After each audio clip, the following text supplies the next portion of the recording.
muitas coisas do meu tempo de criança guardo vivo na lembrança o aconchego do meu lar. No fim da tarde, quando tudo se aquietava, a família se ajuntava lá no alpendre a conversar. Como é difícil hoje as famílias se reunirem. Como é complicado hoje as famílias terem tempo para elas mesmas. Vivemos em um mundo tão corrido que nós já não temos tempo mais para sentar no alpendre da nossa casa. Às vezes nem tem alpendre, padre. Às vezes é um apartamento, às vezes é uma outra realidade. Nós não temos tempo mais de parar para compreender aquilo que Deus está escrevendo na nossa história. Famílias desestruturadas, famílias que já não têm tempo mais para olhar nos olhos e conversar. Sabe que muitas vezes você está na sua própria casa e as pessoas já não conversam mais umas com as outras. Às vezes você está em casa e cada um está no seu lugar, cada um no seu quarto, cada um com a sua televisão, cada um com o seu celular. Quando a gente precisa conversar com alguém ou até mesmo estar conversando, nós já não temos mais tempo. Nós conversamos com todo mundo e não conversamos com ninguém. Sabe que a sua família é o primordial e quando nós nos abrimos para aquilo que é o primordial, nós vamos compreendendo que ser família nada mais é do que gastar tempo com aqueles que nós amamos. Sabe, padre, mas a minha vida é uma correria, eu saio de manhã, eu saio à tarde, eu não tenho tempo mais. E aí a sua família vai sendo esquecida, vai sendo abandonada. E aí então outras pessoas adotam seus filhos, outras pessoas adotam aquelas pessoas que você ama. E aí quando você vê, você diz assim, eu estou perdendo. E quando surge um problema gravíssimo, aí você se dá conta de que era hora de parar. Hoje eu queria te pedir isso. Para um pouco, olha para a sua família, olha para a sua casa, olha para a sua história e comece a perceber aquilo que está acontecendo. Comece a parar diante das circunstâncias da história para perceber o que Deus está pedindo. Aquilo que você tem de mais valioso é a sua casa. Aquilo que você tem de mais valioso é a sua família. Eu vivi uma experiência linda da graça de Deus. Sabe, eu fui visitar uma senhora e quando eu cheguei na casa dessa senhora, não havia nada nessa casa. Não havia absolutamente nada. Eu olhei para aquela mulher e simplesmente perguntei, o que aconteceu, minha santa? Aqui não tem nada. E olhei bem lá no canto, tinha um filtro. Sabe aqueles filtros de barro antigo? Eu olhei para ela e disse, me dá um copo com água.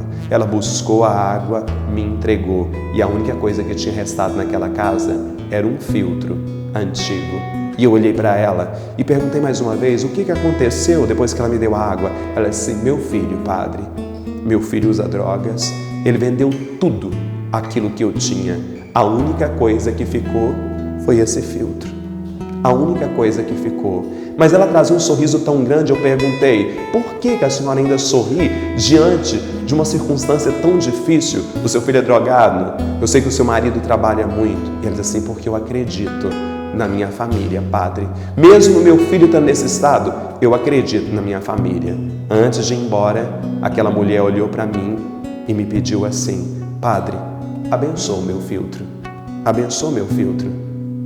E eu olhei para aquela mulher e Deus colocava no meu coração que é isso que Deus está pedindo para nós. E eu fui até aquele filtro.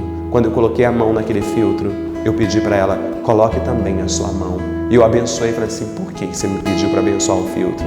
E ela disse assim, porque no dia que meu filho voltar aqui de novo, eu tenho certeza que quando ele tomar dessa água, a vida dele vai ser transformada, padre. Eu não desisto da minha família, eu não desisto da minha casa, eu não desisto dele, porque é o bem mais precioso que eu tenho. Eu fui embora e depois de um ano, eu tive a oportunidade de voltar naquela casa. Sabe, eu voltei naquela casa por uma circunstância inusitada, porque me convidaram para visitá-la, porque nós estávamos fazendo um programa na paróquia. E eu fui para visitar aquela casa. E quando eu cheguei naquela casa, quando eu entrei, eu falei assim, nossa, é a casa daquela senhora do filtro. Eu entrei, e quando eu entrei na casa, estava cheia de móveis, mas o filtro continuava lá no canto. Eu olhei para ela e falei assim, minha santa, quem foi que te ajudou nesse Natal? Porque era perto do Natal. E ela disse assim para mim, padre, o meu filho, ele chegou uma noite, entrou na minha casa, ele me bateu e depois eu levei água para ele.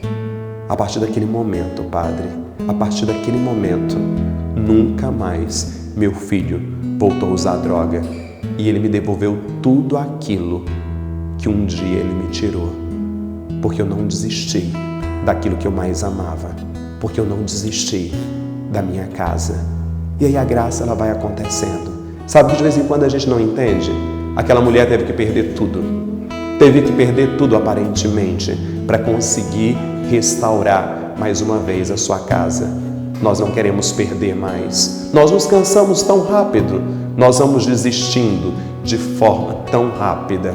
E hoje eu quero dizer para você, não desista da sua família. Lute por ela. Nós precisamos hoje de homens e de mulheres corajosos e corajosas, que tenham coragem de se levantar e que tenham coragem de dizer: eu luto pela minha casa, eu luto pela minha família, eu luto por aquilo que é importante para mim. Mas você pode me dizer, sabe, Padre, mas tem horas que a gente cansa de lutar sozinho, tem horas que a gente cansa de lutar sozinho. E eu te digo que ninguém luta sozinho. Você consegue perceber quando as coisas já estão desmoronando na sua casa. O problema é que a gente vai deixando passar, vai levando como se nada tivesse acontecendo. Quando você perceber que o coração já está gritando e pedindo para parar, pare. São nesses momentos que vale a pena de verdade olhar para aquilo que é precioso para nós e gastar tempo. A sua família é o que você tem de mais precioso. Eu não sei se na sua casa tem um filtro de barro. Eu não sei se precisaria hoje abençoar esse filtro. Mas o que eu quero te dizer é que você tem nas mãos, na vida e na história, a possibilidade de fazer diferente. Dá só uma paradinha. Desliga tudo de vez em quando. Desliga a TV, desliga o celular e pare diante da sua família. Se você não tiver nada para dizer e nem nada para escutar, é porque Deus está pedindo para você. Está na hora de recuperar aquilo que é o mais simples. Está na hora de sentar nos alpendres da vida e perceber que Ele, Deus, transforma tudo. E eu te abençoo. Em nome do Pai, do Filho e do Espírito Santo. Amém.